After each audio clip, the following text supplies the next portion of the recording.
Aujourd'hui, je vais parler de my first small, tiny, tentative steps into the grand world of retro gaming slash emulation, actually. Oh yeah, gonna relive that childhood.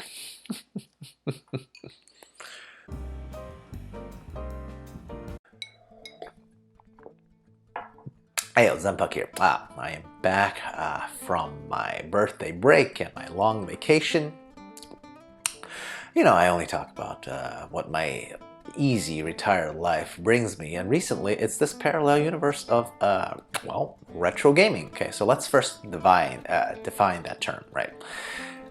As the term implies, it is just video gaming from a bygone era, which for me personally, as I imagine it is for most people, it is just the era of gaming that corresponds to my own specific childhood. So basically Super Nintendo or SNES and equivalent and after. Yep, that's my jam. So during our recent very long European vacation, while my beautiful wifey was cracking away at her preferred language skills, I got into the rabbit hole of retro gaming consoles and emulation. Good lord. Who knew that I didn't have to keep paying for Nintendo's abysmal subscription service just to get access to classic games that I like? I kid, okay? I continue to pay you, oh grand lords of Nintendo. Yeah. Anyway, I learned that I could get mystery boxes that will let me play thousands of games on my TV, or get handhelds that vaguely reminds me of legit handhelds of days yore, except way more powerful these days, right? And in this rabbit hole, I've probably watched more than 100 YouTube clips on this exact subject, as one wants to do on social media. And so today I'm just going to rant about the results of this investigation, okay? Anyway, if you enjoy some random rants from a dude with no production values, clearly, like, subscribe, share, comment, or whatever, okay? I'll be great regardless, because I just do these for funsies. Hit that bell icon. Not even sure what that is, but people who watch YouTube certainly knows better than me, right? Alright, so first category, retro gaming on the go. Obviously, the first scenario I wanted to solve for was portable emulation, because, you know, I started this whole process while I was traveling. And honestly, the choices that I found were just mind-blowing, okay? Devices like the Miu Mini Plus, Retroid Pocket 3, they seem to have come out of nowhere in the past few years, right? I even thought about getting the Steam Deck for even more power, and the price range for these devices are just very, very variable, right? All the way from like 20 bucks to over 1,000. Yeah. So guess what I ended up with, okay? It is actually this thing, okay? An Android tablet from the esteemed manufacturer of Walmart. Yep, okay? And my reasoning I'm going to explain to you. As much as I'd love to have a cute little device that reminds me of a Game Boy, the problem with those type of devices is that the controller comes with a device, right? It's part of it, right? A multiplayer would involve me buying more than one of those things, right? And after reading all of these many reviews on the various mostly Chinese-made portable emulation machines compared to what I got, the On tablet was only $50 and can handle more than enough for what I think portable emulation should do, right?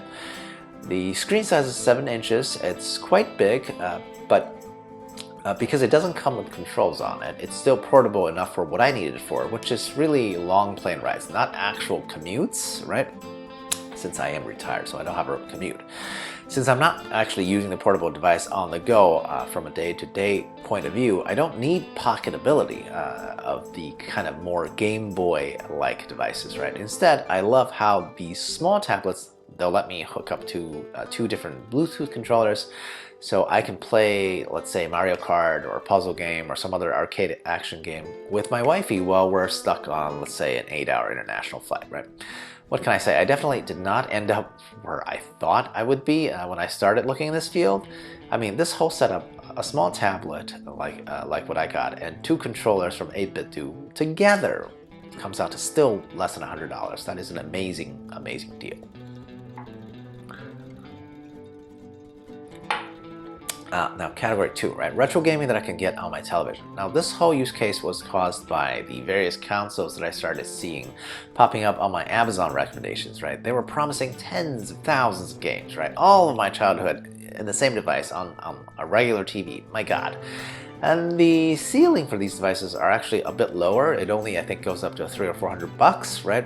That's even better value, right? Now, one thing though that I really got over quickly was this whole promise of, very large count of games, right? Especially if it's over 100, I think it's a lot. Okay, let me be clear, because having too much choice can absolutely be paralyzing, right? What am I going to do with more than 1,000 games, much less 10,000 games, right? Now, there's an unintended effect of this particular search for something that would play on my TV, right? What I learned is that most of these Android boxes actually could be Trojan horses, because they're all Chinese made. They're all kind of like doing things that are in a gray area to begin with, right? So I didn't really want to deal with that. So guess what I ended up with? Happens to be another Walmart product, okay, from the same sub-brand of On, right? I gotta say, I cannot believe the value on my pick, right? Because it is only around $20. That is actually cheaper than all the Chinese knockoff of console type of retro gaming setups, right? So what do I lose in the process? How could they sell it for cheaper? Well, basically, those console boxes you can find on Amazon, they sell like for $50 or $70. They already come with the emulation software, because what I bought was essentially an Android TV box, similar to a Roku or a Chromecast. I have to figure out the actual software on my own, right? And that's okay, because I have a lot of free time, right? It took me about probably a week worth of time. But honestly, with the level of commitment to this solution on TV via the Walmart TV box, being like really, it's like under $50, even if I include accessories like a USB drive and a controller, it is still really quite a steal. And finally, category 3, right? This might seem like a logical conclusion, or rather sort of a logical beginning, since I ended up on the route of, for portable and for TV, I both went the route of Android for the sake of because I went with Android, I needed to build my own emulation library, so I have to do some footwork prior to even buying the tablet or the Android TV box, right? What I ended up doing was the obvious value choice, which is just using my existing MacBook. I know, Macs are actually not well known for gaming. But then I realized, if even a $50 tablet can emulate reasonably for the type of old systems that I care to play, then certainly a 5-year laptop's chip would be at least as powerful, if not more, right? And most of the restrictions on iOS devices doesn't even exist on a MacBook to begin with. So that is actually where I started. I downloaded like something like RetroArch and a whole bunch of emulators, and was able to boot up these SNES era games that I liked. I actually did that while I was able to travel, while I was traveling in the south of France. The only problem was, because all I had was my MacBook, I couldn't really play any action games, because I was the only controls that I had were keyboard controls. But now that I'm home, I could complete that setup by simply, syncing it up with a Bluetooth controller, right? And the only limitation with it when it comes to emulating retro games on my laptop is that, honestly, I use my laptop for a whole bunch of other things, and I don't want to use it as a primary gaming device, right? So it's really more of a repository, right? When you really think about it, is MacBook the best at emulation? Absolutely not, right?